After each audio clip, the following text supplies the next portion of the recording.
నమస్కారం.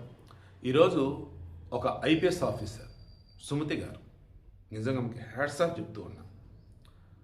ఆమె మొన్న మావోయిస్ట్ ముక్త భారత్ ఉంది కదా, దానిలో భాగంగా తెలంగాణ నుంచి ఆమె నిర్వహించినటువంటి ఆమె యొక్క పని విధానం అందరికీ అసలు సూపర్ నచ్చేసింది. మంత్రులకి, పైన ఉన్న వాళ్ళకి, గ్రౌండ్ లెవెల్ చాలామంది తెలియదు. ఆ మావోయిస్ట్తో మాట్లాడటం కానీ, తెలంగాణ వచ్చి లొంగిపోయిన ఆయుధాలతో చూడటం కానీ, మొత్తం సుమతి గారు మా జర్నలిస్ట్ మిత్రులు కూడా ఆమె బాగానే పరిచయం. ప్రతి ఒక్కరు ఆమె గురించి పాజిటివ్ ఫీడ్బ్యాక్ ఇచ్చిన వాళ్ళు. డౌన్ టు ఎర్త్, చాలా మంచి మనిషి, చక్కగా మన తెలుగు సాంప్రదాయాలను పాటిస్తూ గౌరవిస్తున్న మన తెలుగు అమ్మాయి, తెలుగు మహిళ. ఇలా ప్రతి దానిలో కూడా సుమతి గారు అంటే ఒక బ్రాండ్. అటువంటి ఆమె ఫస్ట్ టైం ఈ హైదరాబాద్ కమిషనరేట్ సరౌండింగ్స్లో అన్నప్పుడు Malkajgiri commissionerate, Hyderabad commissionerate divide మొన్న చేశారు కదా, 3 కార్పొరేషన్, ఆ కార్పొరేషన్ చేశారు. అందులో మల్కాజిగిరి కమిషనర్గా ఆమె అపాయింట్ అయి ఉన్నారు.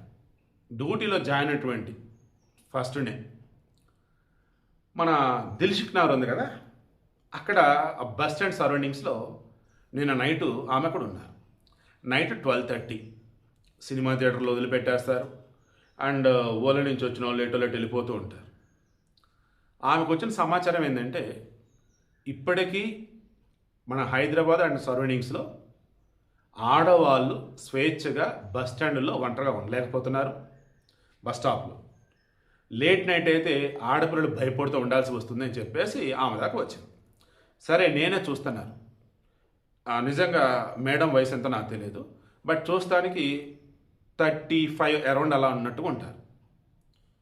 సో ఆబ్వియస్లీ ఇక యూనిఫామ్ లేదు, నార్మల్గా ఉన్నప్పుడు కొంచెం కుర్ర మనిషిలాగా ఉంటారు కాబట్టి పనికి మళ్ళీ ఎదవాలి, ఇంక వాళ్ళు వీళ్ళు ఇంకేదోటి అంటారు. అనడం తర్వాత సంగతి. నిన్న మిడ్ నైట్ 12:30 నుంచి 3:30 వరకు మొత్తం 3 అవర్స్ ఆమె అక్కడ బస్ స్టాప్లో ఉంటే ఒకళ్ళు కాదు, ఇద్దరు కాదు, మొత్తం 40 మంది. ఈ 40 మంది కూడా స్టూడెంట్స్, ఎంప్లాయీస్, సాఫ్ట్వేర్, ఇక మరికొంతమంది వెల్ ఎడ్యుకేటెడ్. ఆమె వచ్చి, ఏ వస్తావా, ఏ రేట్ ఎంత, ఏంటి ఎక్కడ ఉన్నావు, నాతో రా, ఇలాగే అన్నారంట. అసలు మొత్తం 40 మంది. ఆ సమయంలో ఏ బీట్ కానిస్టేబుల్ రాలా, ఏ పోలీస్ పెట్రోలింగ్ వెహికల్ రాలా. దూరం నుంచి ఐ థింక్ TV9 వాళ్ళు వీళ్ళు కలిసి చేసినట్టున్నారు. వాళ్ళు కెమెరాలు మొత్తం షూట్ చేస్తున్నాయి. అండ్ అవును, నాకు అతను అక్కడ పోలీస్ కమిషనర్ ఉన్నప్పుడు పోలీసులు ఉంటారు, బట్ కనిపించకుండా దూరంగా ఉన్నారు. ఇలా 3 అవర్స్ ఆమె అక్కడ ఉన్నారు నించొని. ఇంకా దారుణంగా అలా వచ్చి ఆమెను అడిగినటువంటి వాళ్ళు మందు కట్టిన వాళ్ళు ఉన్నారట, గంజాయి తాగిన వాళ్ళు ఉన్నారట, నార్మల్గా ఉన్న వాళ్ళు సైతం ఉన్నారట. అసలు అదేందిరా, ఎంత గంజాయినా మందు అయినా ఏంది, సరే మామూలుగానే మాట్లాడుకున్నాం. ఎవరు నువ్వు, ఏంటమ్మా ఎక్కడ ఉన్నావు, అసలు అమ్మ కూడా వద్దు, ఎవరు నువ్వు, ఈ టైంలో ఎక్కడ ఉన్నావేంటి, కరెక్ట్ ఏరియా కాదు, మంచిది కాదు, వెళ్ళిపో అని నువ్వు చెప్పావు. లేదు, నేను పలానా కోసం వెయిట్ చేసిన ఆమె అంది. సరే, మంచి ఏరియా కాదు, వాళ్ళు వస్తూ ఉంటారు, నేను మందు దాగున్నా కానీ నేను పక్కన అదిగో కూర్చొనే ఉంటా మీ వాళ్ళు వచ్చేంత వరకు. ఏదైనా ఇబ్బంది ఉంటే మా అన్నానో నా పేరు నాది ఏదోటి చెప్పు నా గురించి, నేనైతే నీకు ఇబ్బంది లేకుండా చూసుకుంటాను ఎవడన్నా ఒక్కడన్నా చెప్పుంటే ఎంత ఆనందపడేది అసలు ఆమె. నేను కూడా ఆనందపడేవాడిని ఆ రకంగా. అబ్బే ఒక్కడలేడంట, సరే మందని వదిలిపెడదాం, నార్మల్ ఎవరైనా వచ్చాడు అనుకుందాం, వాడు సైతం అలా ఒక్కడింటే ఒక్కడు కూడా ఎవరు నువ్వు, ఎవరమ్మా నువ్వు, ఈ సమయంలో ఇక్కడ ఏంటమ్మా, మీ వాళ్ళకి ఫోన్ చేస్తావు చేసుకో, మీ వాళ్ళు వచ్చారు నేను పక్కనే ఉంటాలే, మంచి వాళ్ళు మంచి ఏరియా కాదు, వాళ్ళు వస్తారు నేను ఇబ్బంది పెడతారు, నేను తోడుగా అంటే ఒక్కడంటే ఒక్కడు అనలేదంట. వచ్చిన ప్రతి ఓడు కూడా అసభ్యంగా అనటం, వచ్చిన ప్రతి ఒక్కడు కూడా వస్తావా అనటం, వచ్చిన ప్రతి ఒక్కడు కూడా నీ రేట్ ఎంత అనటం.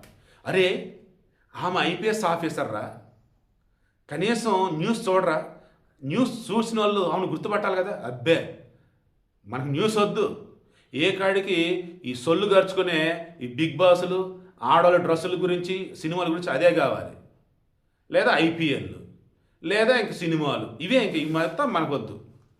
ఇలా అటు ఇటు చేసి చివరికి ఆమెను గుర్తుపట్టలేకపోయారు.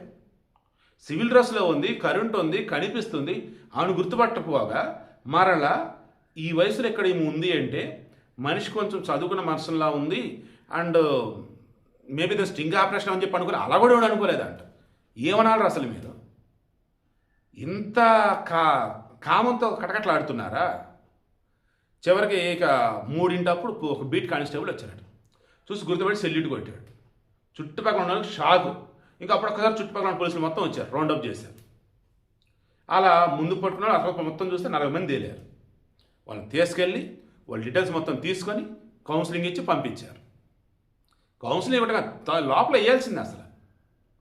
బట్ ఏముంది, అందరికి తెలియాలి కదా, సో అందుకని కౌన్సిలింగ్ ఇచ్చి పంపించేశారు. నాకు తెలిసి ఈ type of operation first time అనుకుంటూ ఉన్నా. ఏ మహిళ కూడా ఇలా చేయాల, ఏ మహిళా పోలీస్ అధికారి ఇలా చేయాలి, బట్ ఈమె చేశారు. ట్విస్ట్ ఏంటంటే గతంలో ఈమె కాజీపేట డీసీపీ కానీ ఎప్పుడో చేశారట, వరంగల్ దగ్గర కాజీపేట. అప్పుడు కూడా రైల్వే ట్రాక్ పక్కన సేమ్ ఇటువంటి ఆపరేషన్ నిర్వహించిందట. అప్పుడు కూడా ఆమె ఇలా చెప్పుకుంటూ పోతే ఈమె లైఫ్లో, ఈమె కెరీర్లో ఇటువంటి ఆపరేషన్స్ చాలా ఉన్నాయట. నిజంగా simply super madam, hats off చెప్తున్నాను మీకైతే.